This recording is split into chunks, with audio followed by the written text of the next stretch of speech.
Knight Rider's 40th anniversary is really only a few short months away, and to celebrate, we are doing a deep dive into Glen A. Larson's original Spec script. In part 1 of our video, we covered acts 1 through 3. And if you watch that video, you realize how radically different that Spec script is from the final produced pilot. If you haven't watched it, there's a link in the top right-hand corner of this video right now that'll take you over to part 1, which you really should watch before continuing with part 2. Go ahead, I'll wait. Okay, I'm assuming now that you've watched part 1, and now you're here for part 2, the dramatic conclusion covering the last 3 acts. This original March 18th, 1982 draft has a number of story elements that you'll find familiar, yet many that are quite different, the most noticeable one being that KITT isn't called KITT, but rather TAT, the Trans Am 2000, and Tanya's fate is radically different in this script than it is in the final produced pilot. Larson's original Spec script went through nearly a dozen revisions between March and July of 1982, changing it from what you see here to what actually made it on air.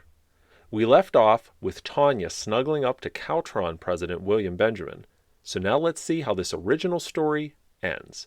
And if you want to read the original Spec script for yourself, consider joining our Patreon community. In this exclusive club, you get early access to all of our videos, along with exclusive, not publicly published videos, and behind-the-scenes photos not found anywhere else. We've also made the Spec script available as a PDF download. Remember, just like Wilton Knight said, one Patreon supporter can make a difference. Well, he said something along those lines. All right, let's dig in.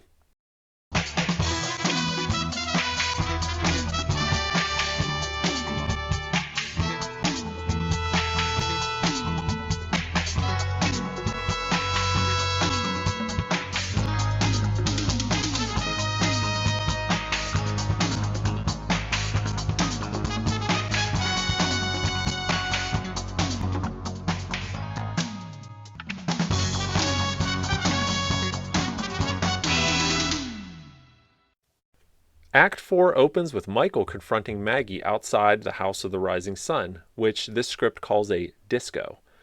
The scene plays out nearly word for word as it does in the final produced pilot, with Maggie running into KITT and her bumper falling off. Michael takes Maggie home and she talks about getting a job working for the vice president of Caltron, how great it was until the quote-unquote bomb hit. And she says that bomb was called Helpmate. Maggie explains that Helpmate is a temp agency that was sending in beautiful women to help out when Caltron was short-staffed. The problem was, once the boss saw them, they were hired permanently. And that's how Tanya got a job at Caltron. Maggie was then pushed out when Tanya and the other temps got hired full-time. They wormed their way into key positions in the company, like personnel, accounting, operations, and security. The scene then continues with Michael telling Maggie that he's entering the Caltron Demolition Derby race. It should be noted that Buddy isn't in this scene at all like he is in the produced episode, Buddy, Maggie's son. In fact, Michael doesn't even go to Maggie's apartment. This all takes place inside of TAT. Michael then confronts Tanya at the Demolition Derby as in the episode, but after he says he's going to give the prize money to the charity, he then asks where to pick up the trophy, and Tanya tells him it will be at the banquet that night. Tanya warns Michael that it will be a dangerous race, but Michael responds that he's had 9 lives and he's only used 1 up. The rest of the scene with Michael meeting William Benjamin plays out very similar to the episode. The entire Demolition Derby, from Buddy hiding in the back seat, to the ski mode, to the turbo boost, all plays out like it does in the actual episode. Wilson tells Tanya he can get Michael's fingerprints off the trophy at the awards banquet that night, but Tanya doesn't want to wait that long, so Wilson comes up with another plan. The scene then cuts to the House of the Rising Sun, where Tat is parked outside. Carney and Dolan, 2 of the Demolition Derby drivers, pull up beside Tat, along with some other guys. Carney pulls out a tire iron in an attempt to destroy Tat, while the other guys go inside to deal with Michael. The tire iron bounces off Tat and sends Carney to the ground in pain. Meanwhile, inside, the 2 guys confront Michael as he is eating sushi and beer and waiting for Tanya. End of act. If you like our content, the best thing you can do to show that is to subscribe to our channel. 65% of you who watch are not subscribed. Let's fix that. Click the subscribe button right now below this video. The Knight Rider historians, thank you. Act 5 opens with Deke and Kyle, the two police officers that we actually do see in the episode, booking Michael after he lost the fight, not won the fight like he did in the episode. They book him as a drunken disorderly, as Dolan's men got alibis to back that charge. Meanwhile, the sheriff sends over his prints to Wilson, and Tanya tells Wilson that if he turns out to be a cop, bail him out and make him disappear. In the jail cell, Michael talks with Carney, just as he does in the episode, but the dialogue's a bit expanded more than we hear in the episode, with Carney telling Michael that Tanya has only been with Caltron for a few months, and all of a sudden she's now giving all the orders. It's also revealed that Carney, Dolan, and the other strong arms came from the Helpmate temp agency as well. Officer Deke then shows up to tell Michael that he's being bailed out. Michael assumes it is Devin bailing him out, but when he finds out it's actually Wilson, Michael refuses and asks to stay in jail. Tat then crashes through the jail cell wall and breaks Michael out as per the aired episode. Michael arrives at Caltron. Tat instructs him on how to use the ejection feature. Michael calls him a smart aleck car, just as we see in the episode, right? Tanya then sees a light on. She's down in the parking lot. She sees a light on in her executive suite and figures Michael is up there and runs upstairs. Meanwhile, Michael is reading personnel records on the computer. Frank Martin, previous experience, Allied Chemical, 1 year. Knight Industries, 1 year. So the script actually ties what happened to Wilton Knight and Knight Industries together kind of more than the aired episode.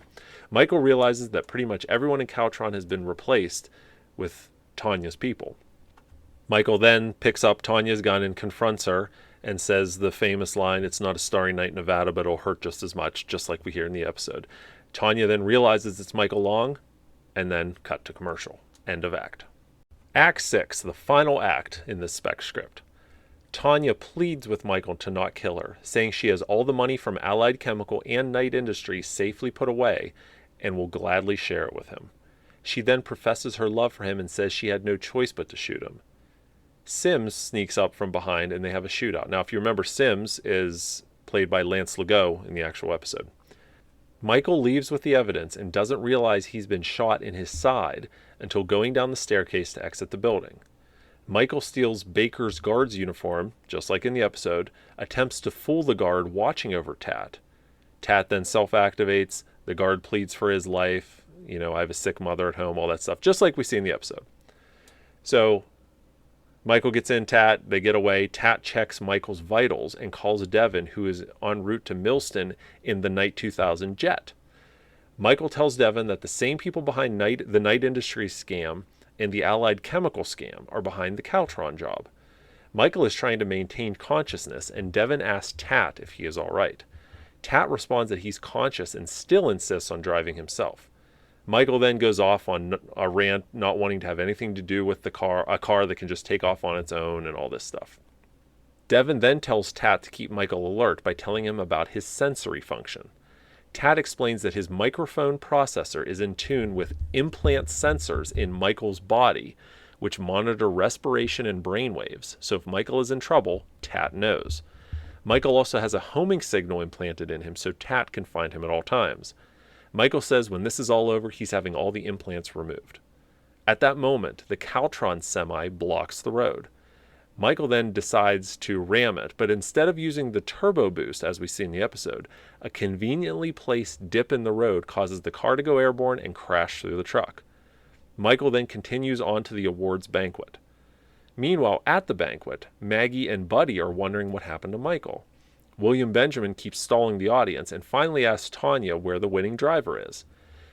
Tanya tells William Benjamin, or Will as she calls him in the episode, that security just verified the identity of the winning driver and there is no record of him existing prior to 3 months ago, and Will is in extreme danger. The sheriff stays behind and Tanya and Will leave for the airport. Back on the road, Michael and Tat are now playing chicken with a Caltron semi, kind of like we see in the episode, when metallic claws come out of Tat's seat to gently hold Michael in place as Tat smashes head-on into the semi-truck, tearing away the frame of the truck underneath the driver. Now, if you remember in the episode, Kit actually turbo boosts over the truck. Continuing on, Wilson is still following Michael and Tat in the helicopter. Michael begins to waver as Tat heads up the road to the banquet. Tat pulls up to the side door of the country club as Michael passes out. Wilson lands the helicopter, walks over to Tat, and fires his shotgun point blank at Michael's head through the side window. The bullet bounces off the window and ricochets back at Wilson's face, and he collapses. Deke and Kyle approach Tat and demand Michael give himself up. Tat then self-activates and blasts through the country club wall and stops center stage during the banquet. Tanya, who was on her way out, then attempts to sneak out of the hole that Tat just made in the wall, but state troopers stop her and escort her back to the sheriff, William Benjamin, and Tat. Tat unlocks the door to allow paramedics to take Michael to the hospital, while the sheriff holds Tanya for questioning. Tanya tries to take the computer disks that have the evidence on them out of Michael's hands, but a trooper intercepts them and then takes them from Tanya, who is then arrested. And that's the end of the episode. There is no final tag. The script does say a tag to follow, but unfortunately we don't have it in this initial script. So that was obviously something that Larson added later. So that's how the Spec script, the original Glen Larson vision for the Knight Rider pilot, went. So as you can see, Tanya lived at the end. She didn't die like in the episode. Instead, it was Wilson who died from the ricochet bullet off of KITT. We can see, we've got Tat instead of KITT. We can see Maggie and Buddy had a little bit more of an expanded role towards the climax of the episode.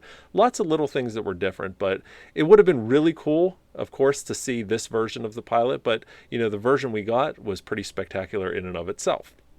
So I hope you enjoyed our deep dive into Glen Larson's original vision for Knight Rider. If you aren't already subscribed to our channel, do me a favor, hit the like button down below and share this video with your closest family and friends. Trust me, they'll love it. All right, guys, thanks so much for watching. We always appreciate it, and we'll catch you next time.